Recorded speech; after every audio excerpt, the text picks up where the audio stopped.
मुंबईमधले रस्ते सध्या ब्रँड ठाकरेंच्या बॅनरनं फुललेले आहेत। वरळी डोम परिसरामध्ये ठाकरे बंधूंसाठी बॅनरबाजी पाहायला मिळते। बाळासाहेबांसह ठाकरे बंधूंचे बॅनरवर फोटो सुद्धा दिसतायत। वरळी डोम परिसरामध्ये ठाकरे बंधूंसाठी बॅनरबाजी करण्यात आलेली आहे। तर उद्या विजयी मेळावा पार पडणार आहे आणि त्यासाठी आजपासूनच जंगीत तयारी करण्यात आलेली आहे। मुंबईचे सर्व रस्ते ब्रँड ठाकरेंच्या बॅनरनं फुललेले आहेत। वरळी डोम परिसरामध्ये ठाकरे बंधूंसाठी बॅनरबाजी सुद्धा पाहायला मिळते। बाळासाहेबांसह ठाकरे बंधूंचे या बॅनरवर फोटो दिसतायत। तर 5 जुलैच्या मेळाव्यासाठी मुंबईमध्ये बॅनरबाजी दिसते। दादरच्या सेना भवन परिसरामध्ये सुद्धा बॅनर झळकलेले आहेत। मुंबईचे रस्ते ब्रँड ठाकरेच्या बॅनरनं फुललेले आहेत। वरळीनंतर दादरमध्ये सुद्धा जोरदार फलकबाजी करण्यात आलेली आहे। आपण ही दृश्य पाहतोय, अनेक ठिकाणी बॅनरबाजी झालेली आहे। तसंच आवाज मराठीचा असा आशय सुद्धा आपल्याला या बॅनरवर पाहायला मिळतोय। दादरच्या सेना भवन मध्ये सुद्धा मोठ्या प्रमाणात फलक दिसतायत। तर ही दोन दृश्य सेना भवन परिसरामध्ये सुद्धा मोठ्या प्रमाणात बॅनर्स लावण्यात आलेले आहेत। तर वरळी डोम परिसरामध्ये सुद्धा बॅनरबाजी सध्या पाहायला मिळते। उद्या विजयी मेळावा आहे आणि या पार्श्वभूमीवर मनसेकडून त्याचबरोबर ठाकरेंच्या शिवसेनेकडून सर्वत्र बॅनरबाजी करण्यात आलेली आहे। मराठीचा विजयी मेळावा, आवाज मराठीचा अशा पद्धतीचे हे फलक सेना भवन परिसरामध्ये आपल्याला पाहायला मिळत आहेत। तर वरळी डोम परिसरामध्ये सुद्धा मराठी एकजुटीचा विजय असो अशा आशयाचे फलक दिसत आहेत।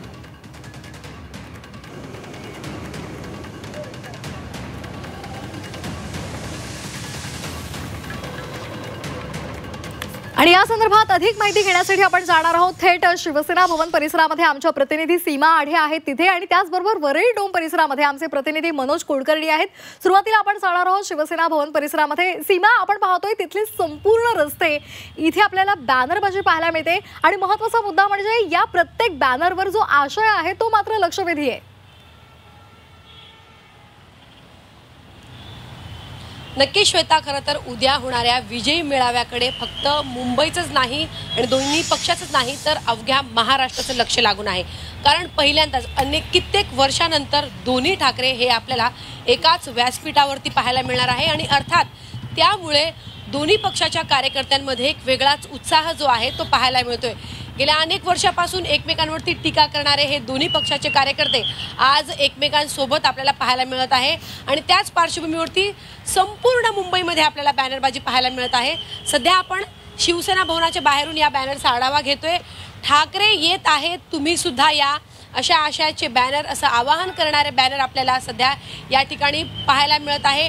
आवाज मराठीचा, ठाकरे येत आहेत, वेगवेगळ्या अशा आशयाचे आणि वेगवेगळं आवाहन जनतेला करण्यात येत आहे आणि अशा आशयाचे बॅनर जे आहेत ते आपल्याला संपूर्ण मुंबईमध्ये आणि सेना भवनाच्या बाहेर पाहायला मिळत आहे। कोणताही झेंडा नाही, फक्त मराठीचाच अजेंडा असे बॅनर सध्या आपण या दृश्यांच्या माध्यमातून बघू शकतो।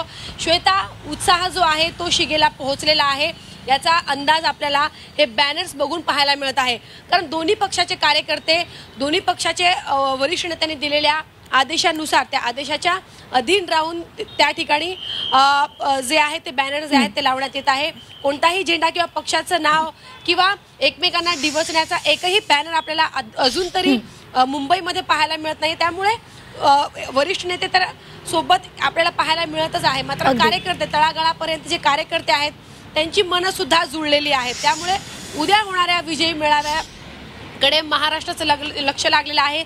सगळ्यांमध्येच वेगळा उत्साह आहे।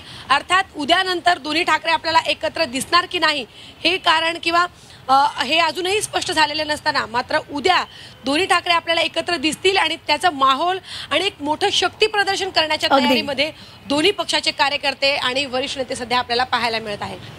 अगदी वरळी डोम मध्ये आपले प्रतिनिधी मनोज कुलकर्णी आहेत, तिथे सुद्धा आपण जाणार आहोत। शिवसेना भवनामध्ये ज्या पद्धतीने फलकबाजी पाहायला मिळते त्याचप्रमाणे वरळी डोम मध्ये सुद्धा बॅनर्स लागलेले आहेत। महत्त्वाचा मुद्दा म्हणजे इथे मराठीवर आणि त्याचबरोबर ठाकरे या आडनावावर जास्त आपल्याला लक्ष केंद्रित केलेलं दिसतंय। काय सांगाल मनोज? अगदी बरोबर आहे। कुठलाही कार्यक्रम असेल तर हल्ली वातावरण निर्मिती करत असतात आणि ही वातावरण निर्मिती करण्यासाठी बॅनरचा उपयोग सर्वात महत्त्वाचा आहे आणि तोच केला जातोय। उद्याच्या अनुषंगाने सुद्धा मुंबईत सर्वत्र बॅनर लावल्याचं पाहायला मिळते आणि हे बॅनर जे आहेत ते सर्वांचा आकर्षणाचा केंद्रबिंदू ठरत आहेत। कारण त्याच्यावरच्या मजकुरामुळे.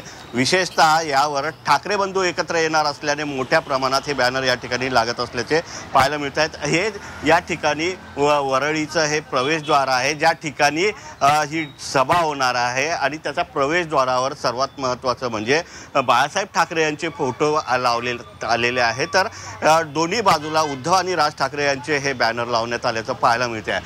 तर आम्ही गिरगावकर यांच्या वतीने जे बॅनर लावण्यात आलेले आहेत ते मात्र सर्वांचं आकर्षणाचा केंद्रबिंदू ठरत आहेत की जी मराठी लोक चुकीची रिक्षा पकडून नागपूरला गेले आहेत त्यांनी परत मुंबईत ठाकरे बंधूकडे या, नाहीतर कायमचे गुजरातला पोहोचाल, अशा प्रकारचे हे बॅनर या ठिकाणी लावण्यात आलेले आहे. हे झाले शिवसैनिकांकडचे. तर मनसेंनी सुद्धा या ठिकाणी आवाज मराठीचा अशा प्रकारचे बॅनर लावलेले आहे. जी निमंत्रण पत्रिका आहे त्यावर राज ठाकरे, उद्धव ठाकरे यांनी सर्व लोकांना येण्याचं निमंत्रण दिलेलं या ठिकाणी पाहायला मिळते आहे. सध्या या वर्ली डोममध्ये जे तयारीचं म्हणावं तर तयारी सध्या सुरू झालेली नाही, कारण उद्याच्या दिवसासाठी हे जे सभागृह आहे ते घेण्यात आलेलं आहे. त्यामुळे आज संध्याकाळपासून आतमध्ये सगळी तयारी करण्यात येणार असल्याची माहिती समोर येत आहे आणि त्याची रंगीत तालीमसुद्धा जे शिवसेनेचे उद्धव बाळासाहेब ठाकरे गटाचे नेते आहेत ते येणार आहेत, महाराष्ट्र नवनिर्माण सेनेचे नेते आहेत ते सुद्धा येणार आहेत आणि कशा प्रकारची बसण्याची व्यवस्था, त्याचबरोबर साऊंडची व्यवस्था आणि पार्किंगची व्यवस्था असणार आहे, गर्दीचं नियोजन कसं करायचं आहे ते सगळं या ठिकाणी पाहण्यात येणार आहे. अगदी धन्यवाद सीमा आणि मनोज, ही संपूर्ण माहिती आपल्या प्रेक्षकांपर्यंत पोहोचवल्याबद्दल.